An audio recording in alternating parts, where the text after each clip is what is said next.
রূপকথার রাজা রানীর গল্প সকল পর্ব একসাথে। শ্রীমঙ্গল নামক এক রাজ্যে ছিলেন এক শান্তিপ্রিয় রাজা। সেই রাজ্যে কোনো কিছুরই অভাব ছিল না। কিন্তু এই রাজা রানীর বিবাহের বহু বছর পার হওয়ার পরও তাদের কোনো সন্তানই হয়নি। একটা সময় এটা রাজা ও রানীর মধ্যে দুঃখের কারণ হয়ে দাঁড়ালো। যদিও রাজা ও রানী ছিলেন খুবই দয়ালু, তবুও তাদের কোনো সন্তান হয় না। আর রাজা তো সব সময় এটা নিয়ে চিন্তিত থাকতেন। তার মৃত্যুর পর এই এত সুন্দর রাজ্য কে পরিচালনা করবে, আর কেই বা এর দেখাশোনা করবে? রাজা তার নিজের হাতে করে আপন মনে সাজিয়েছেন এই রাজ্যকে। এইসব নিয়ে রাজাকে সব সময়ই চিন্তা করতে দেখা যেত। একদিন রাজা বিশ্রাম কক্ষের মধ্যে বসে বিশ্রাম করছিলেন। ঠিক তখনই তিনি হঠাৎ কান্নার আওয়াজ শুনতে পান।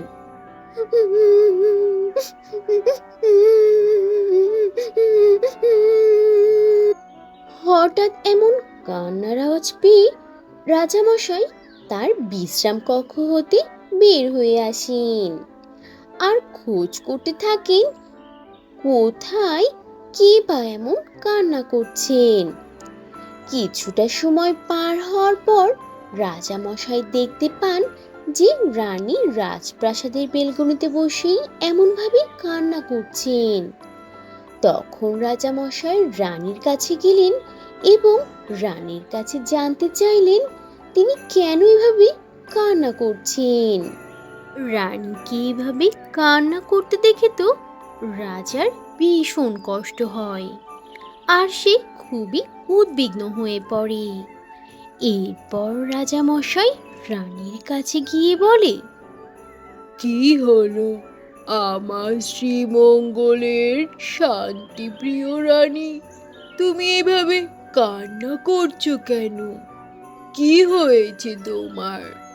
তোমার কি কোনো কিছু প্রয়োজন, নাকি তোমাকে কেউ কিছু বলেছে? কে তোমাকে কষ্ট দিয়েছে? বলো আমাকে, কি হয়েছে তোমার? কিসে তোমাকে এত বেশি কষ্ট দিল? আর যদি সত্যি এমন কিছু হয়ে থাকে, তবে তুমি আমাকে শুধু একটা বার বলো, আমি তাকে উপযুক্ত শাস্তির আদেশ দেব এখনই। তবুও তুমি এভাবে আর কান্না করো না আমার প্রিয় রানী। তোমার কান্না যে আমার একদমই সহ্য হয় না। আমি তোমাকে অনুরোধ করছি, দয়া করে আমাকে এবার বলো আর কান্নাটা থামাও। আমার যে আর সহ্য হচ্ছে না রানী। রাজামশাইয়ের মুখে এমন সব কথা শুনি রানী তখন ঝটপট করে বলে ওঠে, না না মহারাজ, আমাকে কেউ কিচ্ছু বলেনি। আমি তো কান্না করছি আমাদের কথা ভেবে। দেখুন, আমাদের বিবাহের কত বছর পার হয়ে গেল, তবু আমাদের কোনো সন্তান হয়নি এখনো পর্যন্ত। সৃষ্টিকর্তা কেন যে আমাদেরকে এমন শাস্তি দিচ্ছেন, এইসব ভেবেই আমার চোখে পানি চলে আসছে। আমি তো সব সময় সৃষ্টিকর্তার কাছে অনুরোধ করি আর ক্ষমা প্রার্থনা করি। আমি বা আপনি কেউ যদি ভুল করেও এমন কোনো বড় অপরাধ করে থাকি, তাহলে যেন তিনি আমাদেরকে ক্ষমা করে দেন। কিন্তু দেখুন না, কেন যেন সৃষ্টিকর্তা আমার কথায় কোনো সাড়াই দিচ্ছেন না।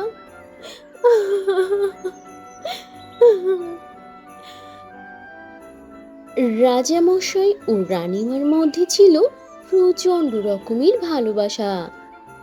একজন অপরজনকে এতটাই ভালোবাসতো যে যেটা সবার কাছে দৃষ্টান্ত হয়েছিল।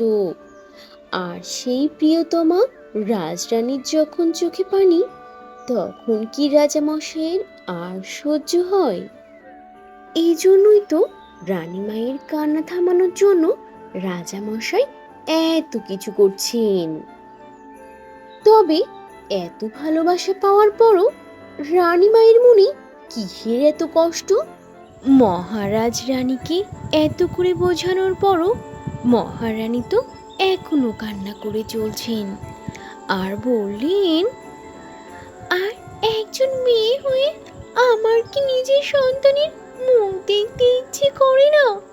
মহারাজ, আপনি বলুন, আমি কি কোনোদিনই মা হতে পারবো না? রানীর মুখে এসব কথা শুনে তো মহারাজের খুব খারাপ লাগে। আর তিনি তখন বলেন, আরে আমার প্রিয় রানী, এসব কি বলছো তুমি? তোমার কি মনে হয় আমার কি বাবা ডাক শুনতে একদমই ইচ্ছে করে না? আর তাছাড়া আমার মৃত্যুর পর এই রাজ্যের সিংহাসনে কে বসবে? এইসব নিয়ে তো আমি নিজেও খুবই চিন্তিত আছি। আরে প্রিয় রানী, কিন্তু এইসব চিন্তা ভাবনা করে আমরা কি করব বলো? যদি আমাদের সৃষ্টিকর্তা আমাদের মনের আকুতি না শোনেন, তাহলে আমাদের কি বা করার আছে? তাই বলছি, শোনো, এখন এখানে বসে এভাবে কান্নাকাটি না করে চলো ঘরে চলো, আমার লক্ষ্মী রানী, চলো। দেখবে একদিন না একদিন সৃষ্টিকর্তা সব কিছু ঠিক করে দেবেন, আর তিনি নিশ্চয়ই আমাদের মনের দুঃখ কষ্ট দূর করে দেবেন। মহারাজের কথায় মহারানী তখন কিছুটা শান্ত হন আর তিনি মহারাজের সাথে ঘরে চলে যান এবারের মতো। এভাবেই মহারাজ ও মহারানীর দিন পার হতে লাগে। এভাবে কেটে যায় আরও কয়েকটা মাস। তবে কি অথইপুরের রাজ্য এবার রাজশূন্যতায় ভুগবে? কারণ এতগুলো বছর পার হওয়ার পরও মহারাজ আর মহারানীর তো কোনো সন্তানই হচ্ছিল না। তবে এই অথইপুর রাজ্যের ভবিষ্যতে কি আছে? মহারাজ একদিন তার বিশ্রাম কক্ষে বসে বিশ্রাম নিচ্ছিলেন। হঠাৎ করে সেখানে মহারানী আসেন আর ভীষণ আনন্দে তিনি বলতে থাকেন, মহারাজ, মহারাজ, আজ আমি ভীষণ খুশি। আপনাকে আমি যে কিভাবে এই খুশির সংবাদ দিব, আমি তো আত্মহারা হয়ে যাচ্ছি। জানেন মহারাজ, আমি আজ মা হতে চলেছি আর আপনি বাবা। মহারাজ, আমি যে আজ কি খুশি! সৃষ্টিকর্তা অবশেষে আমাদের প্রার্থনা গ্রহণ করেছেন। মহারাজ, আপনি আপনার রাজ্যের সবাইকে জানিয়ে দিন যে আপনি বাবা হতে চলেছেন। এমন সুখবর পেয়ে মহারাজের খুশির অন্ত রইল না। যে কথা সেই কাজ। রাজপ্রাসাদে সর্বকোণে ছড়িয়ে পড়ল রাজপ্রাসাদে রাজ সন্তান আসছে। এই খুশির সংবাদে রাজ্যে প্রতিটি মানুষই মহা খুশি। তারাও যেন হাঁপ ছেড়ে বাঁচল। রাজ্যে রাজপুত্র আসছে সেই আনন্দে। তারা একে অপরের সাথে বলা বলি করতে লাগলো, এই তোমরা কি জানো আমাদের মহারানী মা হতে চলেছেন? এটা যে কত খুশির খবর তা আমি কি বলবো। অবশেষে মহারাজ তার সন্তানের মুখ দেখতে পারবেন। যাক, অবশেষে আমাদের মহারাজের ঘরে সন্তান আসছেন। কত খুশির খবর, তাই না? হ্যাঁ ভাই, তুমি ঠিকই বলেছ। আমাদের রাজা কত ভালো মানুষ। দেখো, আমাদের রাজা সব সময় আমাদের নিয়ে চিন্তা করতেন, কিভাবে আমরা ভালো থাকবো, কিভাবে আমরা শান্তিতে বসবাস করতে পারবো, আমাদের কোনো অভাব থাকবে না, আমাদের রাজ্যে কিভাবে উন্নতি হবে, এই সব চিন্তায় আমাদের রাজামশাই সব সময় ব্যস্ত থাকতেন। নিজের আরামায়েশ বাদ দিয়ে আমাদের জন্য ভাবতেন। অথচ দেখো, একটা সন্তানের অভাবে তিনি সব সময়ই কতই না কষ্ট পেতেন। এখন অবশেষে আল্লাহ আমাদের রাজার দিকে মুখ তুলে তাকিয়েছেন। তার সকল পেরেশানির অবসান হতে যাচ্ছে। আমাদের রাজামশাইয়ের ঘর জুড়ে এখন এক সন্তান আসছে। তোমরা সবাই মিলে দোয়া করো, যাতে করে সবকিছু এবার থেকে ভালোই হয়। রাজা যেমন অনেক ভালো মানুষ ছিলেন, তেমনি রাজ্যের প্রজাগুলোও ছিল অনেক ভালো আর রাজার প্রতি সব সময় বিনয়ী। এজন্য তো রাজার খুশির খবরে তারা সবাই খুশি ছিলেন। এভাবেই কিছু মাস চলতে থাকে। মহারাজের ঘরে আলো করে এবার এক রাজ সন্তান আসবে। এতে করে রাজা রানী সহ রাজ্যের সকল প্রজারা ভীষণ খুশি আর সবাই মিলে রাজ সন্তানের জন্য অনেক অনেক দোয়া করে আর শুভকামনা জানায়। এভাবেই কেটে যায় আরো কয়েকটা মাস। আর একদিন মহা আনন্দের সাথে মহারানীর কুল আলোকিত করে জন্ম নেয় এক ছোট্ট পুচকি ফুটফুটে রাজকন্যা। আর সেই রাজকন্যার নাম রাখা হয় মায়াবতী। মায়াবতীর জন্ম উপলক্ষে রাজপ্রাসাদে সবাইকে আমন্ত্রণ করা হয়। সবাই রাজপ্রাসাদে এসে মায়াবতীকে দেখে অবাক হয়ে যায়, কারণ মায়াবতী দেখতে কতই না সুন্দর ছিল আর তার চোখে ছিল ভীষণ মায়া। এই জন্যই তো তার নাম ছিল মায়াবতী। রাজ্যে সবাই একে একে এসে মায়াবতীর জন্য মহান সৃষ্টিকর্তার কাছে প্রার্থনা করে যাচ্ছিল। যেহেতু মহারাজের সংসারে এই দীর্ঘ কয়েক দশক পরে এক সন্তানের জন্ম হয়েছে, তাই সেখানে পরীরাও এসেছিল মহারাজের কন্যা মায়াবতীর জন্য প্রার্থনা করতে। কিন্তু সমস্যাটা হলো তখন, যখন পরীরা মায়াবতীর জন্য সৃষ্টিকর্তার কাছে প্রার্থনা করবে। মায়াবতীকে দেখার জন্য 3 সুন্দরী পরী এসেছিল, কিন্তু তারা সেখানে তাদের সাথে করে কালো আর কুৎসিত পরীকে নিয়ে আসেনি। আর তারা সবাই যখন মায়াবতীকে আশীর্বাদ করে সেখান থেকে চলে যাচ্ছিল, ঠিক তখনই সেখানে কালো কুৎসিত পরী চলে আসে। আর সেই কুৎসিত পরী সবাইকে উদ্দেশ্য করে বলে, তোমাদের এত বড় সাহস, তোমরা 3 জন আমাকে না নিয়ে এখানে চলে এসেছো। আর রাজা রানীও বা কেমন, আমাকে একটু দাওয়াত দেওয়ারও প্রয়োজন মনে করলো না। কেউই আমাকে কিচ্ছু জানালে না যে আমাদের রাজ্যে এত সুন্দরী ফুটফুটে রাজকন্যা এসেছে। কেন বলো তো, কেন তোমরা আমার সাথে এমন করলে? আমার কি অপরাধ? কেন আমাকে সাথে করে আনলে না? আমি কালো কুৎসিত, এটাই কি আমার অপরাধ? কালো কুৎসিত পরী তো দেখি ভীষণ ক্ষেপে গিয়েছে তার 3 বোন সুন্দরী পরীদের ওপর। এখন কালো পরী কি কোনো অঘটন ঘটাবে? জানতে হলে থাকতে হবে পরের পর্বের জন্য। শ্রীমঙ্গল রাজ্যে তো রাজার ঘরে দীর্ঘ কয়েক দশক পরে এক সুন্দরী ফুটফুটে রাজকন্যার জন্ম হয়েছে। আর এই আনন্দে রাজ্যে সবাই আসছে রাজপ্রাসাদে রাজকুমারী মায়াবতীকে আশীর্বাদ করার জন্য।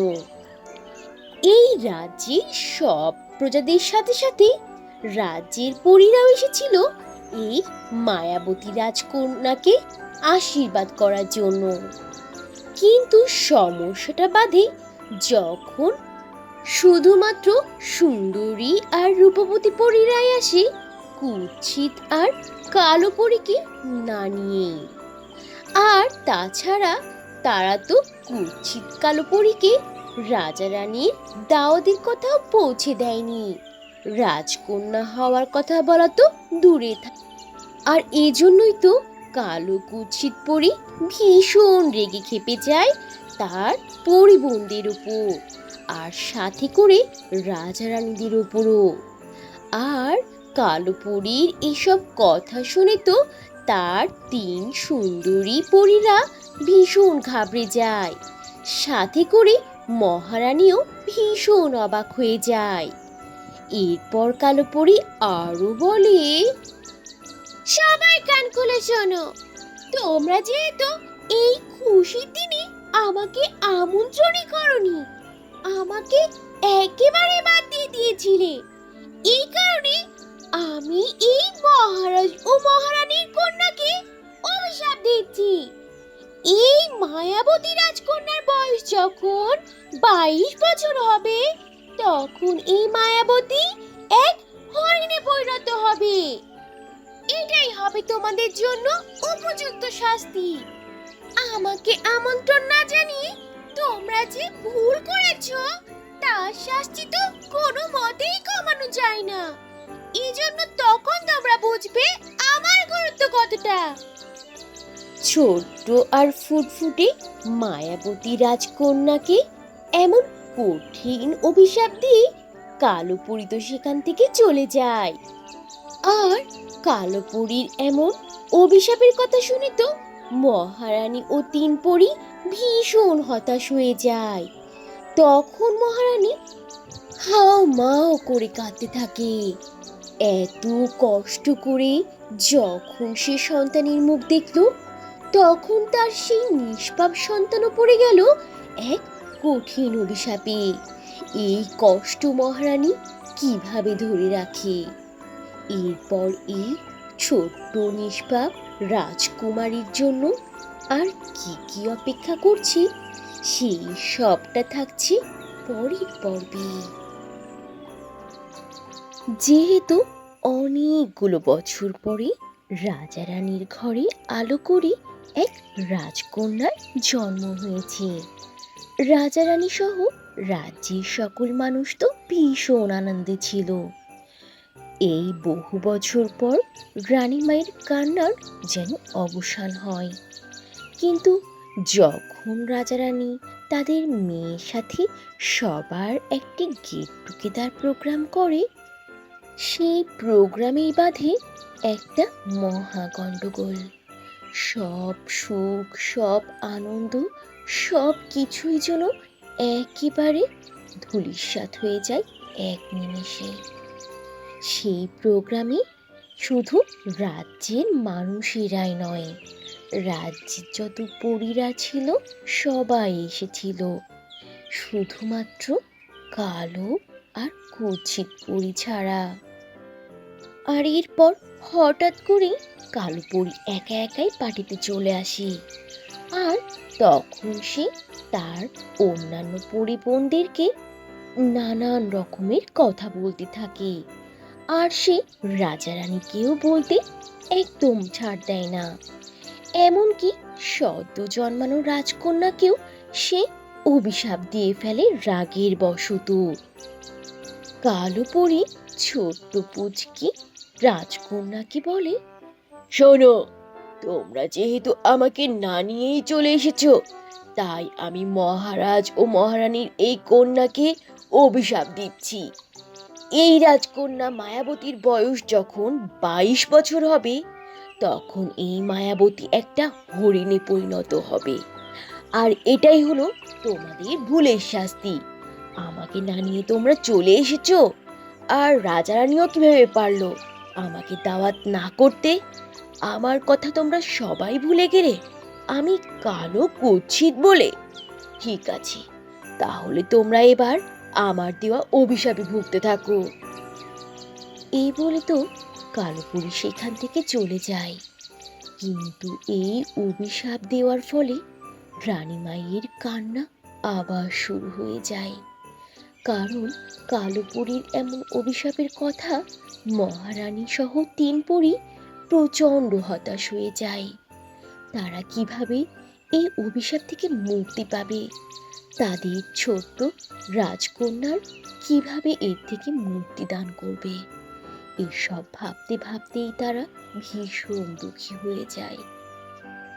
বন্ধুরা, তোমরা বলো তো, এই রাজকন্যা মায়াবতী কালোপুরীর এই কঠিন অভিশাপ থেকে কিভাবে মুক্তি পাবে? নাকি তাকে সারাটা জীবন এই অভিশাপ নিয়েই বয়ে চলতে হবে? তোমাদের মতামত কিন্তু অবশ্যই কমেন্ট করে জানাবে।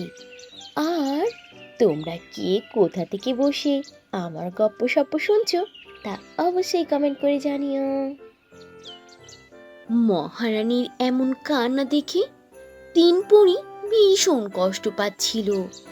কারণ রাজকন্যার এমন অভিশাপ আর তার থেকে মহারানীর এমন কষ্ট পাওয়া, সব কিছুর জন্যই দায়ী ছিল তো এই 3 পরী। এরপর যখন রাজরানী 3 পরীকে এই অভিশাপের সমাধানের কথা জানতে চাইছিল, তখন 3 পরী উত্তরে বলল, আপনি কোনো চিন্তা করবেন না মহারানী। কালোপরীর এমন অভিশাপ থেকে রক্ষা পাওয়ার উপায় আমার কাছে তো রয়েছে। মহারানী, আপনি একটু শান্ত হন এবার। এমন ভাবে আর কান্না করবেন না। এরপর তো আপনি অসুস্থ হয়ে পড়বেন। আমরা তো আছি এইসবের জন্য, তাই না? এই সমস্যা যখন আমাদের কারণে হয়েছে, তখন সমাধানটা আমরাই করব। আপনি একটুও ভাববেন না। আমরা রাজকন্যার উপর কোনো আঁচ আসতে দেব না। আমরাই সব কিছু মোকাবেলা করব। আপনি একটু ধৈর্য ধারণ করুন আর আমাদের উপর ভরসা করুন। আমরা দেখছি কি করা যায়। এই কথা বলেই পরী চলে যায় ছোট্ট ফুটফুটে রাজকন্যা মায়াবতীর কাছে। আর তার কানে কানে যেন কি সব ফিসফিস করে বলল।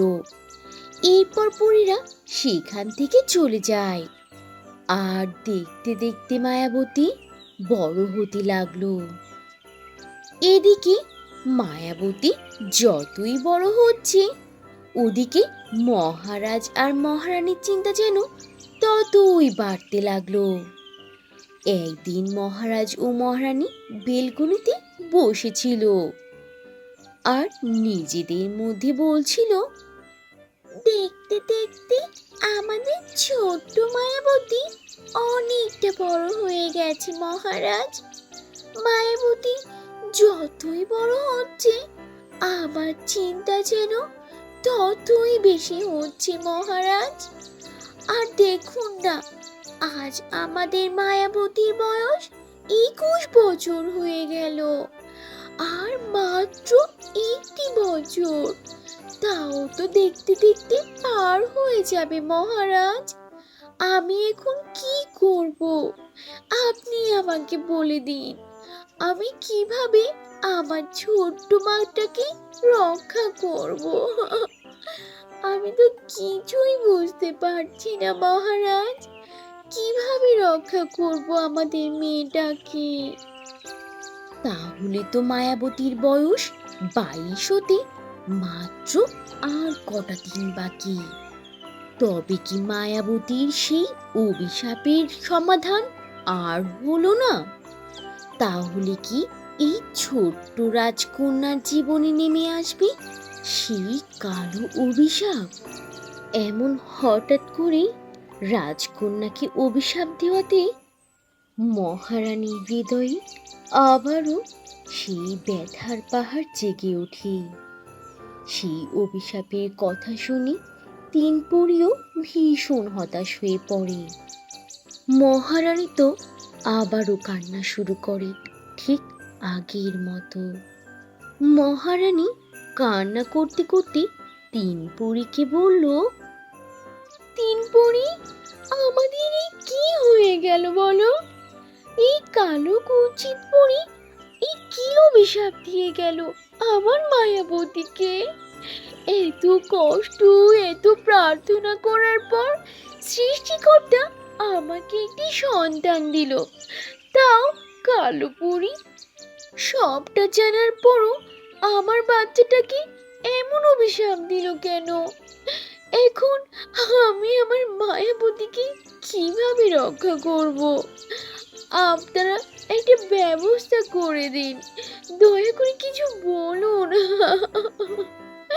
কি করব আমি এখন? মায়াবতী এতটুকু একটা বাচ্চা, ওর কি দোষ ছিল? ওর জীবন শুরু হতে না হতে এমন কষ্টের কথা কেন জানতে হলো? এ কি অপরাধীর শাস্তি পাচ্ছি আমি?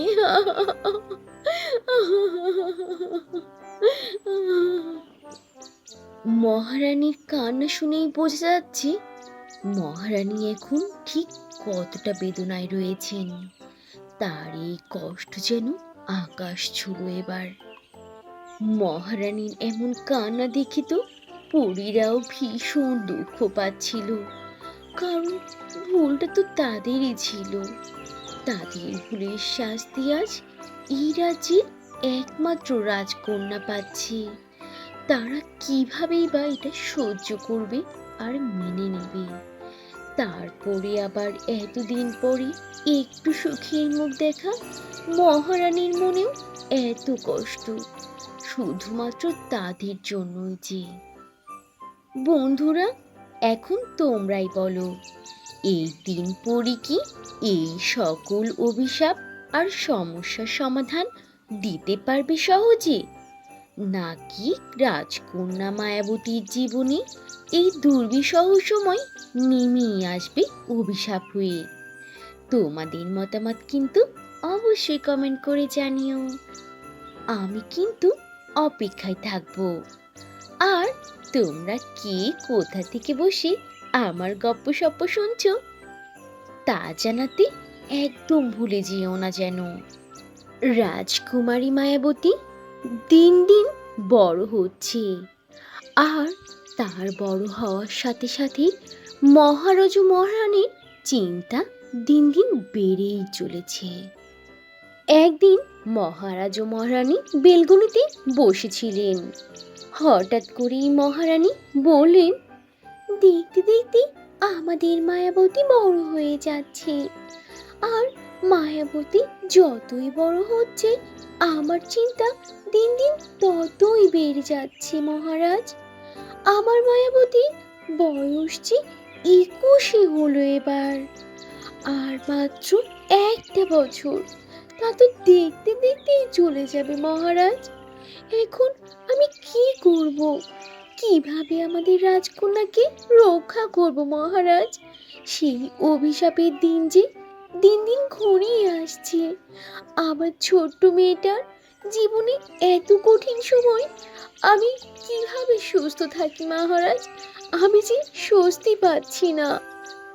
মহারানীর এমন কথাই তখন মহারাজ বলেন, তুমি কোনো চিন্তা করো না মহারানী। সুন্দরী পরীরা যখন বলেছিল মায়াবতী নিজেকেই নিজে এই অভিশাপ থেকে মুক্ত করতে পারবে, তখন তো তাই হবে। কারণ সুন্দরী পরীরা কখনোই মিথ্যা বলে না।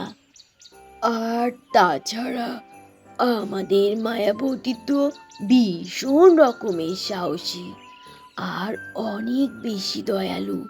সে নিশ্চয়ই নিজেকে রক্ষা করতে পারবে। তুমি এটা নিয়ে একদম চিন্তা করো না রানী। মহারাজ ও মহারানী এইসব নিয়ে কথা বলছিল।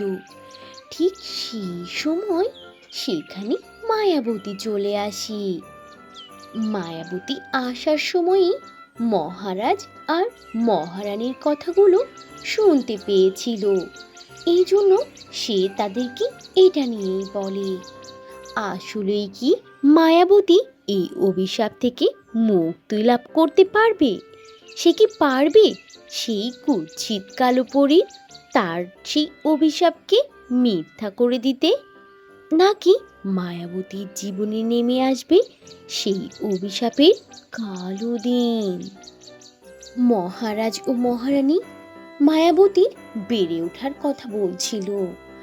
আর মায়াবতী যে 21 বছরে পা রাখলো সে কথাই তারা বলছিল। আর তাদের আর 1 বছর পরে যে অভিশাপের কথা আছে সে বিষয়েই মন খারাপ করছিল। তারা এসবই বলছিল, তখন সেখানে হঠাৎ করে তাদের রাজকন্যা মায়াবতী চলে আসে।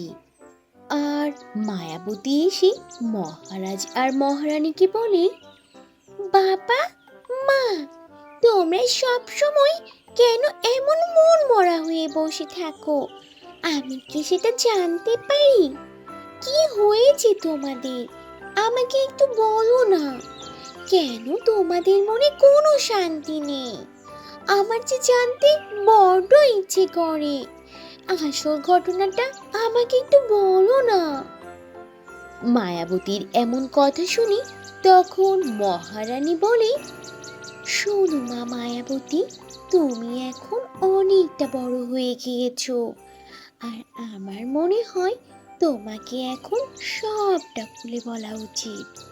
তবে শোনো তুমি, তোমার বাবা ও আমার বিবাহের বহু বছর পার হয়ে গিয়েছিল, তবুও আমাদের কোনো সন্তান হচ্ছিল না।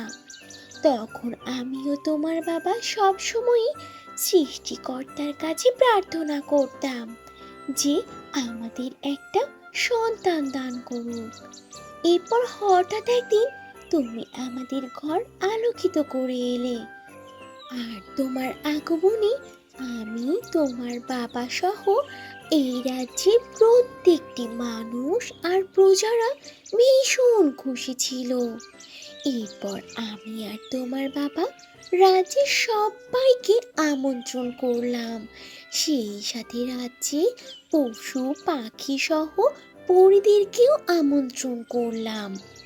কিন্তু পরীরা ভুল করে কালো পরীকে না নিয়েই চলে এসেছিল। আর এতে করে কালো পরী তো ভীষণ রেগে গিয়েছিল। আর কালো পরী এখানে এসে অনেক রাগ দেখিয়েছে তোমার বাবা আমার উপর, এরপর আবার পরীদের উপর।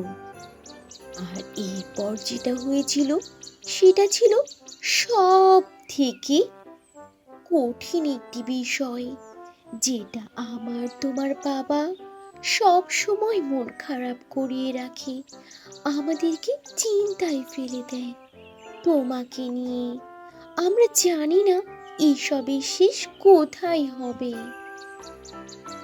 রাজকুমারী মায়াবতী তার বাবা মায়ের কাছে গিয়ে দেখলো তাদের ভীষণ মন খারাপ।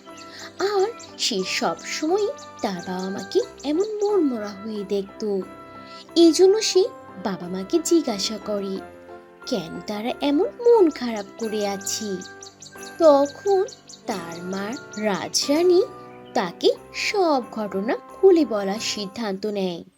আর সে একে একে সব ঘটনা খুলে বলতে থাকে। রাজরানী বলেন, এমনভাবে সবাইকে আমন্ত্রণ করলাম রাজ্যের, সাথে পরীরা পশু পাখিরা সহ সবাইকে। কিন্তু সুন্দরী পরীরা ভুল করে কালো পরীকে না নিয়ে চলে আসে আমন্ত্রণে। আর এতে করে কালো পরী ভীষণ রেগে যায়। আর সে এই আমন্ত্রণের স্থলে চলে আসে আর সবার উপর রাগ দেখাতে থাকে। আর সব থেকে খারাপ যেটা হয় সেটা হচ্ছে ছোট্ট আমাদের রাজকন্যাটার উপর সে অভিশাপ দেয়। আর তখন সেই কালো পরী এসে তোমাকে অভিশাপ দিয়ে বলে, তোমার যখন 22 বছর হবে তখন তুমি একটা হরিণে পরিণত হবে। আর এটা নিয়ে আমরা সব সময় চিন্তিত থাকি মা। এর মধ্যে আজকে আবার তোমার 21 বছর পূর্ণ হলো মা। এখন আমাদের চিন্তা তো আরো বাড়তে শুরু করেছে। তোমাকে আমরা কিভাবে রক্ষা করব? সৃষ্টিকর্তার কাছে বলে বলে আমরা তোমাকে এনেছি, আর আমাদেরই দোষের কারণে আজ তোমার এই দুর্দশা। নিজের সন্তানের এমন অভিশাপ আমরা কিভাবে চোখ মেলে দেখব মা? এই জন্যই তো আমাদের এত কষ্ট হচ্ছে। আমরা যে স্বস্তি পাচ্ছি না মা। এই গত 21টা বছর ধরে আমরা নিজেদের মাঝে কষ্ট চেপে রেখেছি। কিভাবে আমরা এখান থেকে মুক্তি পাবো জানি না। রাজকন্যা মায়াবতী তো সব ঘটনা শুনল। এখন সে কি ভীষণ ভয় পেয়ে যাবে, নাকি সে এই অভিশাপের বিরুদ্ধে মোকাবেলা করবে, নিজেকে প্রস্তুত করবে এই অভিশাপ থেকে মুক্ত হওয়ার বিষয়ে? রাজকুমারী মায়াবতী তার মায়ের সব কথা অনেক মন দিয়ে শুনল।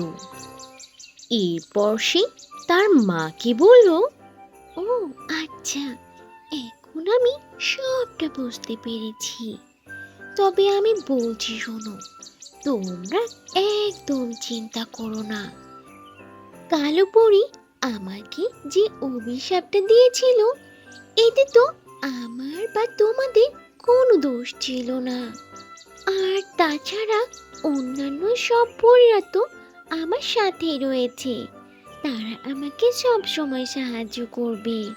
তোমরা এটা নিয়ে আর কোনো চিন্তা করো না, দেখবে সময় হলে সবটা ঠিক হয়ে যাবে। এই কথা বলে মায়াবতী সেখান থেকে চলে যায়। এরপর দেখতে দেখতে আরো 1টা বছর কেটে যায়। একদিন মহারানী খুব ভোরে ঘুম থেকে উঠে তাড়াতাড়ি করে মায়াবতীর ঘরে যায়। আর সেই মায়াবতীর ঘরে গিয়ে তার খাটে বা রুমে কোথাও আর মায়াবতীকে দেখতে পায় না। তার বুকের ভেতরটা কেমন জানি হা হা করে ওঠে। এরপর সে দেখতে পায় মায়াবতীর ঘরে একটা হরিণ দাঁড়িয়ে আছে। এই দৃশ্য দেখে তো তখন মহারানী সবটা বুঝতে পারে। নিজের মেয়ের এমন করুণ পরিণতি দেখে তখন মহারানী কান্না শুরু করে দেয়। এরপর মহারাজ আর মহারানী ভীষণ কষ্ট বুকে চাপা নিয়ে দুজন মিলে সেই হরিণটাকে একটি জঙ্গলে নিয়ে যেয়ে ছেড়ে দেয়। আর সেই হরিণটা আস্তে আস্তে করে গভীর জঙ্গলের দিকে যেতে থাকে।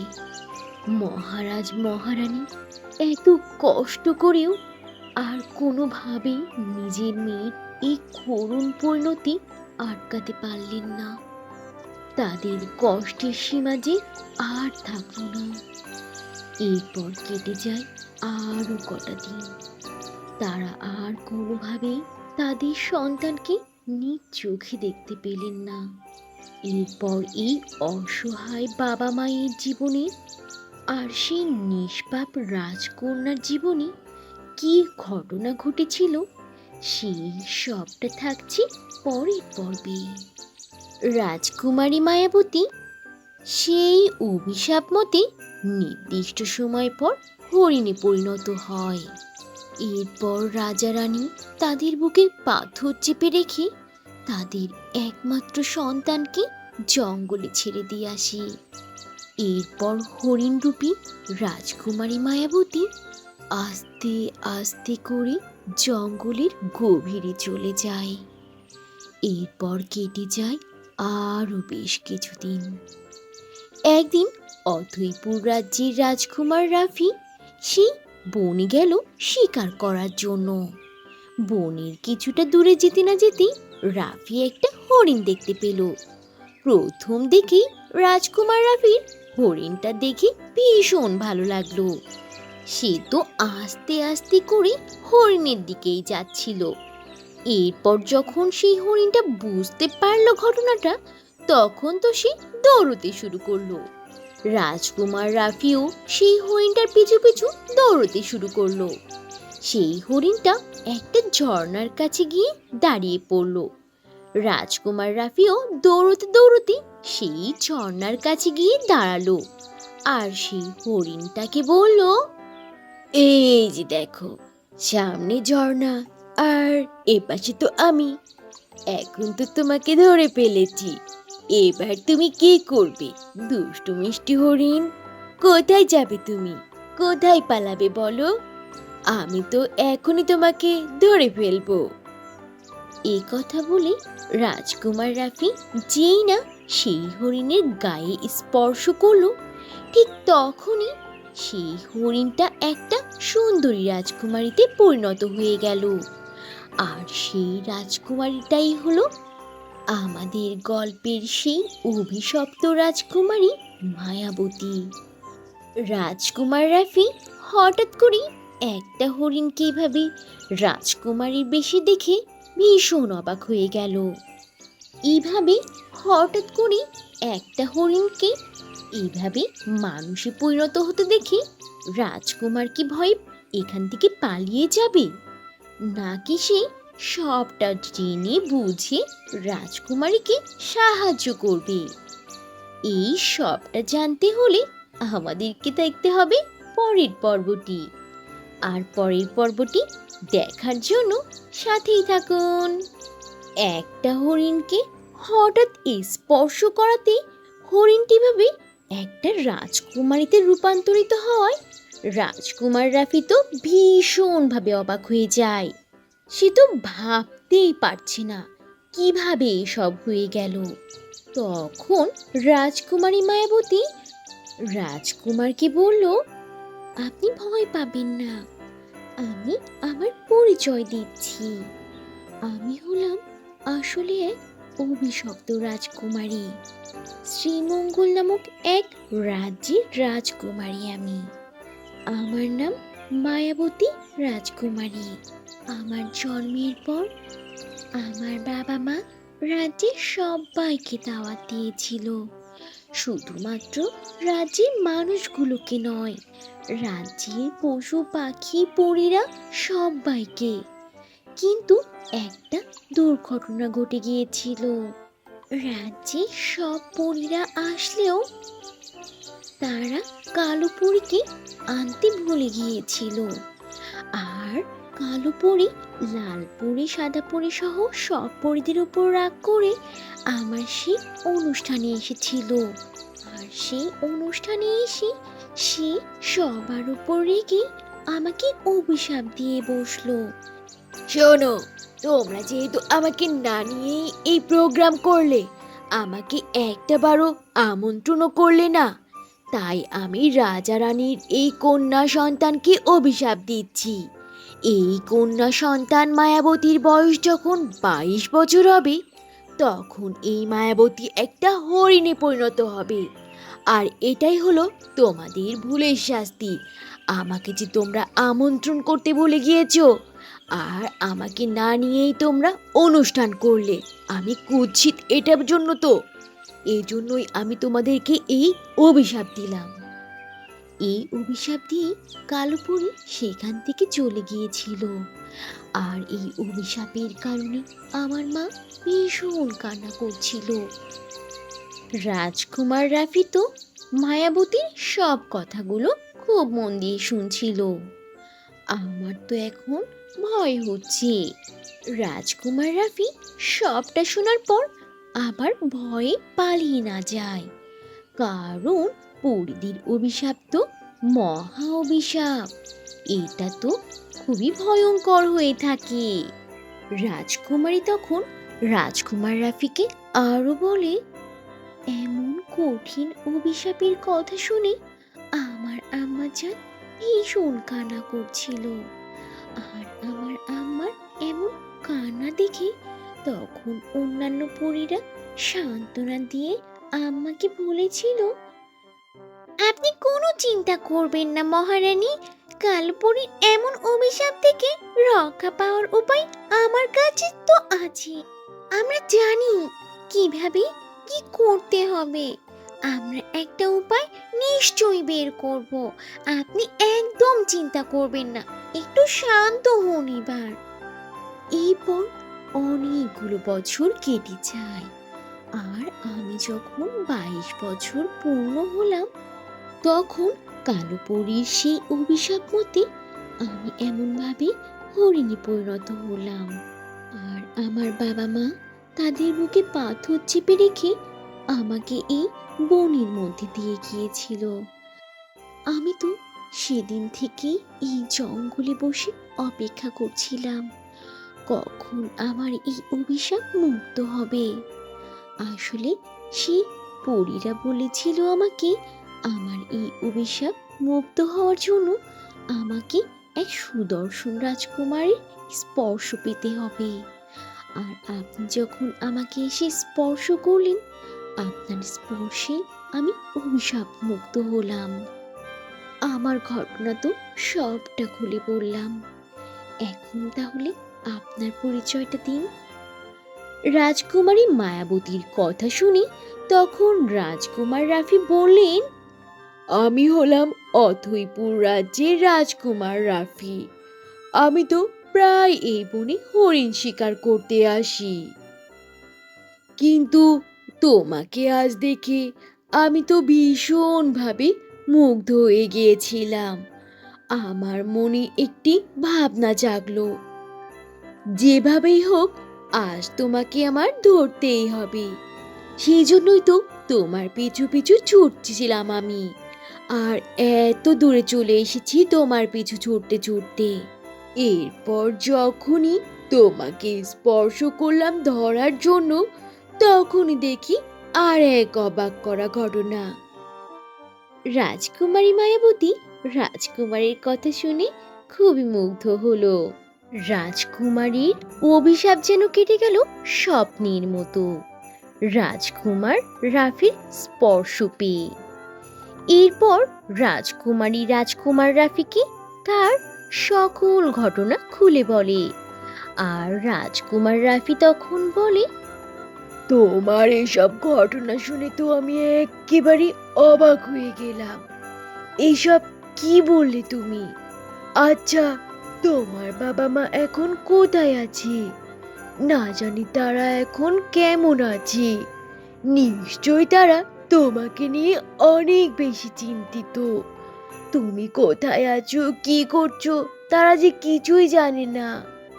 আর কোনো বাবা মা তার সন্তানকে জঙ্গলে ছেড়ে দিয়ে কি শান্তিতে ঘুমোতে পারে? এসব ভেবেই কেমন আমার গা শিহরিত হয়ে উঠছে। কি ভয়ঙ্কর ঘটনা! রাজকুমার রাফির কথা শুনে তখন রাজকুমারী মায়াবতী বলে, ওনারা তো শ্রীমঙ্গল রাজ্যে আছেন। হয়তো বা আমার কথা ভাবতে ভাবতে ওনারা পাগল প্রায় হয়ে গেছেন। আমি কতদিন আমার আব্বা জান আর আম্মা জানকে দেখি না, খুব দেখতে ইচ্ছে করছে তাদেরকে। আপনি যদি আমাকে একটু হেল্প করতেন আর আমার আব্বা জান ও আম্মা জানের কাছে নিয়ে যেতেন, তাহলে আমি ভীষণ কৃতজ্ঞ থাকতাম আপনার প্রতি। এমনিতেই আপনি আমার অনেক বড় উপকার করেছেন রাজকুমার। রাজকুমারীর কথা শুনে তখন রাজকুমার রাফি মুচকি হেসে বলে, কেন নয়, আমি অবশ্যই আপনাকে আপনার আব্বাজান ও আম্মাজানের কাছে নিয়ে যাব। আপনি এখনই আমার সাথে চলুন, আমি আপনাকে না হয় তাদের ওখানে নিয়ে পৌঁছে দেই। এরপর রাজকুমার রাফি রাজকুমারী মায়াবতীকে নিয়ে রওনা দেয় শ্রীমঙ্গল রাজ্যের উদ্দেশ্যে। এরপর জঙ্গল পেরিয়ে, পাহাড় পেরিয়ে, সাগর পেরিয়ে তারা পৌঁছে যায় শ্রীমঙ্গল রাজ্যের একদম দুয়ারে। রাজকুমারী মায়াবতী রাজকুমার রাফির সাথে তো তার রাজ্যে পৌঁছে যায়। কিন্তু হঠাৎ করে এভাবে রাজকুমারীকে দেখতে পেয়ে রাজা রানীর কি অবস্থা হয় সেসব থাকছে পরের পর্বে। রাজকুমারী তার অভিশাপ মুক্ত হওয়ার পর রাজকুমার রাফিকে নিয়ে তার রাজ্যে এসে পৌঁছায়। অনেকগুলো দিন পার হয়েছে, রাজকুমারী তার বাবা মাকে দেখেনি।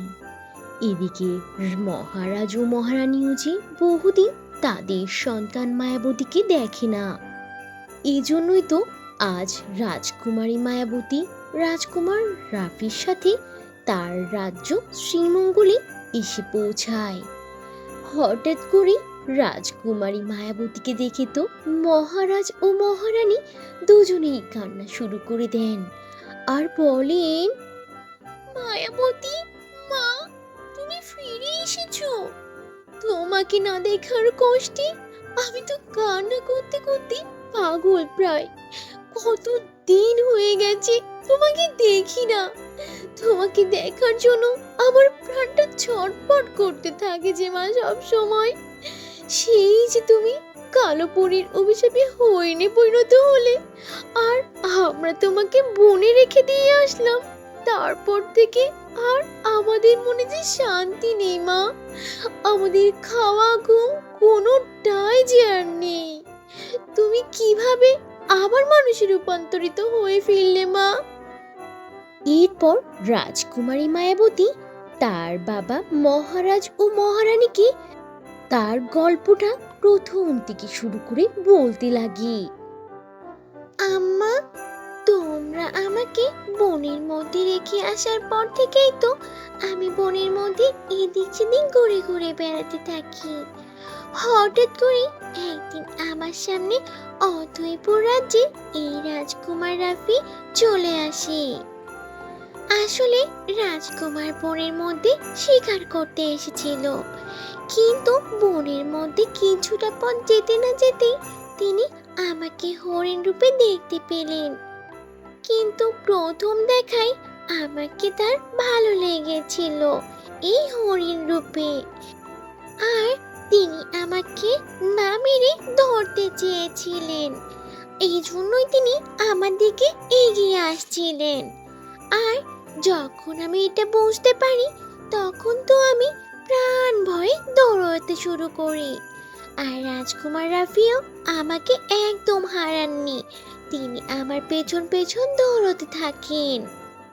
মহারাজ মহারানী রাজকুমারীর এই মানুষ রূপে ফিরে আসার গল্প খুব আগ্রহের সাথে মন দিয়ে শুনছিলেন। এরপর রাজকুমারী আরো বলে চলেন, মা জানো, তারপর এই রাজকুমার রাফি দৌড়তে দৌড়তে একটা পর্যায়ে আমাকে ঠিকই ধরে ফেললেন। আমি যেই না হাঁপিয়ে একটা সাইডে গিয়ে দাঁড়ালাম আর তিনি অমনি আমাকে ধরে ফেললেন। আর যেই না আমাকে স্পর্শ করলেন তখনই আমি এই রাজকুমারীতে পরিণত হয়ে গেলাম। আর এমন ভাবে হরিণ থেকে রাজকুমারী হয়ে যাওয়াতে রাজকুমার রাফি বেশ ভয় পেয়ে গিয়েছিল, তাই না রাজকুমার? আরে মায়াবতী, কি যে বলো না, একটু ঘাবড়ে গিয়েছিলাম, এতটাও ভয় পাইনি তাই বলে।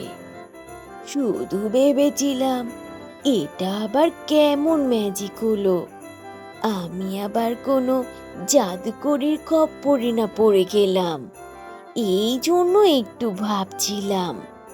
তারপর তো তোমার থেকে সবটা শুনেই বুঝতে পেরেছিলাম, তাই না বলো?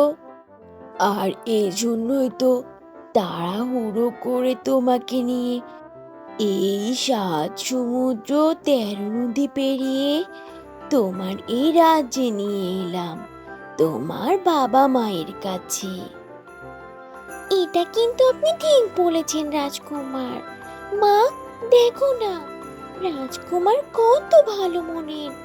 আমি যখনই সব ঘটনা তাকে খুলে বলেছিলাম তখন তিনি তার মহৎ হৃদয়ের পরিচয় দেন।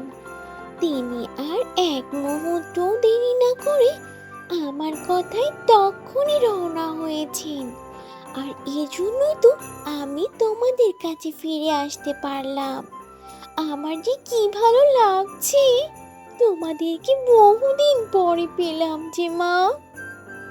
ওহো আমার সোনা রাজকুমারী, তোমার বিরহে কষ্টে আমি কাঁদতে কাঁদতে মৃত্যুর দিন গুনছিলাম মা। তুমি এলে আমার নয়নের মণি হয়ে। মহান মালিক আমাকে তোমাকে আবার চোখের মাঝে ফিরিয়ে দিলেন মা। তোমাকে যে আবার আমার কোলে ফিরিয়ে দিলেন, আমি যে তাকে কি বলে ধন্যবাদ জানাবো, আমার সে ভাষা নেই। রাজকুমার, তোমাকে অনেক অনেক ধন্যবাদ। আমি তোমার এই ঋণ যে কিভাবে শোধ করব আমার জানা নেই। মহারাজ, আপনি কিছু বলুন। রাজকুমার রাফি তার জায়গা থেকে বেশটা করেছেন। তিনি তো রাজকুমারীকে তার রাজ্যে পৌঁছে দিলেন।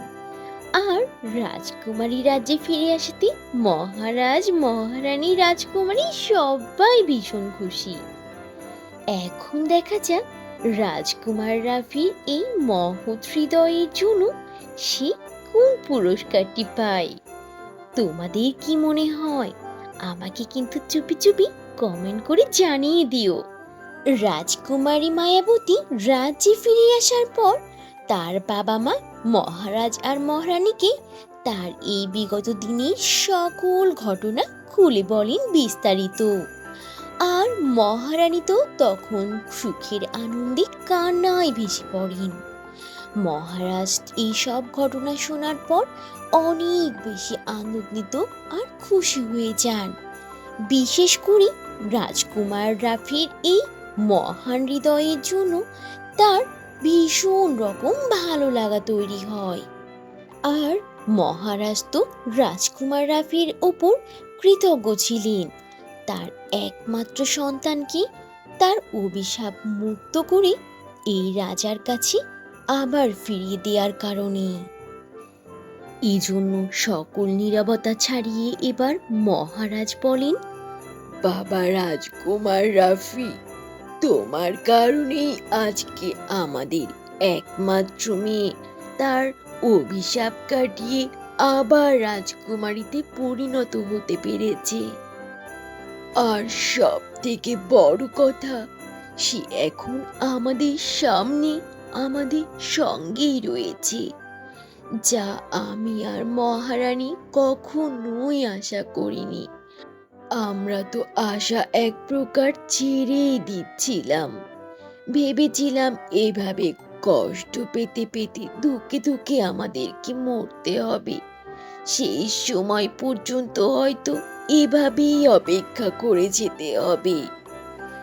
এজন্য আমি তোমার কাছে অনেক বেশি কৃতজ্ঞ। এখন আমি তোমাকে একটা প্রস্তাব দিতে চাই বাবা। তুমি আমার এই রাজকুমারীকে বিবাহ করো, আমাদের রাজ জামাই হও। তাহলে আমার বাকি জীবনটা নিশ্চিন্তে কাটাতে পারবো বাবা। তুমি আমার এই রাজ্যের জন্য আর আমার রাজকুমারীর জন্য উপযুক্ত। তুমি কি আমার কথাটা রাখবে বাবা? একটু ভালো করে চিন্তা করে বলো। আচ্ছা বন্ধুরা, তোমাদেরকে যদি কেউ এমন হঠাৎ করে রাজ্য সহ রাজকুমারীর দায়িত্ব দিয়ে দেয়, তোমরা তখন কি উত্তর দেবে? আমাকে কিন্তু কমেন্ট করে অবশ্যই জানিও। মহারাজ তো তার মনের কথা আর রাজকুমারী আর মহারানীর মনের কথাও রাজকুমারকে প্রস্তাব হিসাবে জানিয়ে দেয়।